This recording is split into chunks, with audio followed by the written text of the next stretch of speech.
morning. Today is Sunday the 30th of December. It's a grey and snowy day. We've just started to get some more snow, and that is somewhat in keeping with the tone and content of the video. This is not necessarily going to be a happy-go-lucky video, so if you're not into the sadness, I would suggest you stop now and move on. This is an update on our animals, both good news and bad news, I'm afraid. First, the good news. Always the good news. We gained another cat. My good lady wife, Mrs. Buffalo, works in or volunteers for a local community cat shelter called 10 Lives Club. We had noticed that Chester, our orange cat, had been a bit restless recently, and maybe he could do with a playmate. So she had been observing, and she had seen this nice little black and white cat and said, you know what, maybe he could do with being a playmate. We could get him, he's younger, he'll keep Chester amused, Chester will keep him amused, and maybe everybody will be happier. So a couple of weeks go by and we have a discussion, and we go and see the cat, and we pick the cat up, and he joined us around September 4th.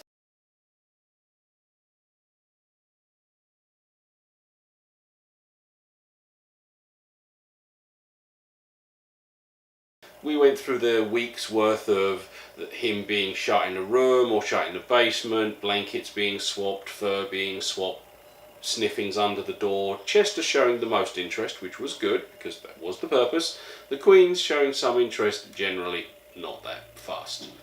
We introduced Ash to Trevor as he was at the time, and Gomez as he is now, about a week later, and it went okay. I mean, the dog was another one of those and carried on, really doesn't faze him too much. We then introduced Chester the same day or the next day, and Chester raised his hackles a little bit and had a quick hiss. Gomez, having come out of a fairly crowded animal shelter, just looked and saw another cat and didn't bat an eyelid one way or another. And within a couple of hours, they weren't the best of friends, but they were certainly getting that way. And as time progressed, they became playmates. We caught them on the bed together, cuddling and rolling around, and all the kind of things that you hope that two cat friends will do.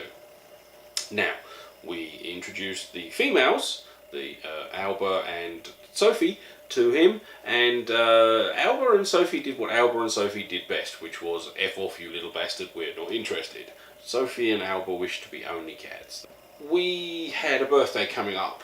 We decided to book some time away, and we went down to Disney World, and those were the two videos that have been played previously, day 1 and then day 2 and 3.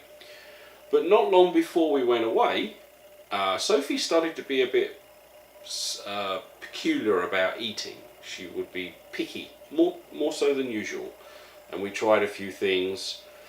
And while we were away, the pet sitters that we had come in noted that she didn't always come down to eat. She did eat eventually, but she didn't always come down to eat. So around, give it a week or so, we got back. I started talking to the vet and saying, you know, look, she's not eating so well, she's losing weight, what do we want to do? And we took her in.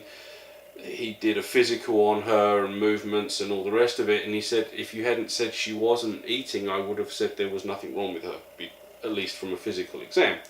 So he gave me some pills and some drugs, and by now I'm starting to be a little alarmed because she's starting to lose weight. She's still drinking reasonably, but she's just not eating so much. After the drug course, around November 26th or so, nothing was working. She was skin and bones, barely eating, drinking occasionally, lethargic, not moving, and had been diagnosed with pancreatitis. And during the course of this diagnosis, there had been the mention of potential cancer, which got walked back a bit, and something called FIP, which we took her in on the 26th, as I say, went into the vet. They have some cages, they call it a hospital, so she went for some ICU type treatment. And November 30th, in the morning, well, we'd gone in and seen her the night before, a day or so before.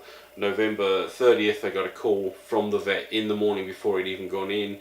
She wasn't keeping her temperature, she wasn't responding very well. It was time for her to go to the ER that we have around here in Orchard Park. and they admitted her. And then this is where the actual FIP thing came in. The notes had been transferred, and the woman, who funnily enough turned out to be Ash's vet from when he had an episode a couple of years ago, said, looking at all of this, I think it's FIP. Unfortunately, there is no hard and fast test that shows it, and unfortunately it is terminal. She will, if it is what that is, she will not survive. Leave there, go away. I get a phone call around 6 p.m. on the 30th. Sophie died.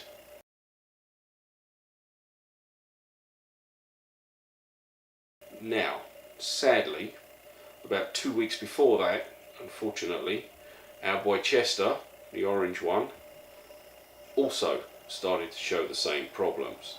Started to show that he wasn't eating so well, he was becoming lethargic, he wasn't interested in playing. We'd noticed he'd started hissing at Gomez, who was naturally very confused because the boy had played.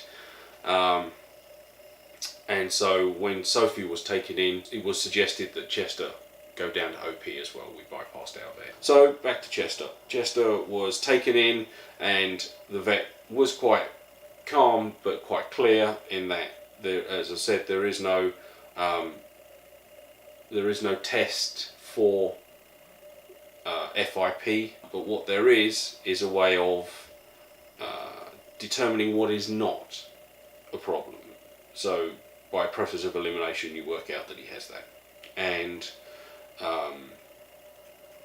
so they started those tests, and Mrs. Brit in Buffalo, being as she is, she started talking about what could happen if he had it.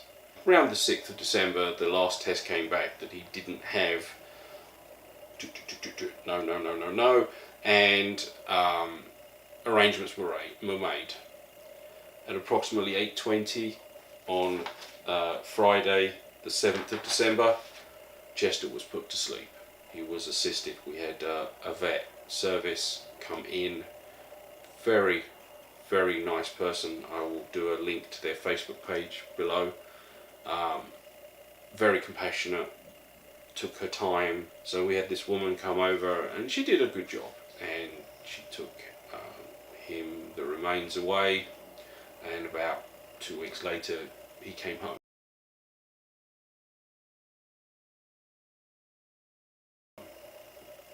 Sophie is also home. She came home about a week afterwards.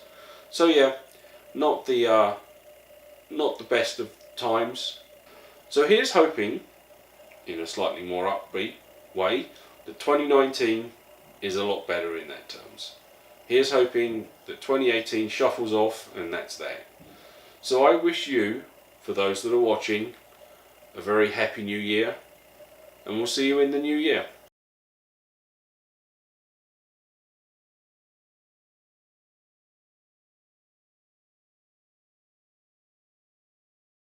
So, that was the end of another exciting video, and I'm glad to see you've got this far. If you liked the video, please give it a thumbs up, subscribe.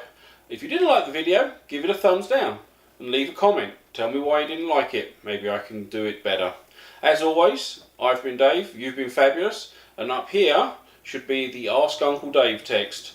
If you have a question, leave it in the comments, hashtag Ask Uncle Dave. I'll get to it, we'll answer it in one of the future videos. Not sure what's going to be next, so you need to come on back and see what's doing. Thank you and goodbye.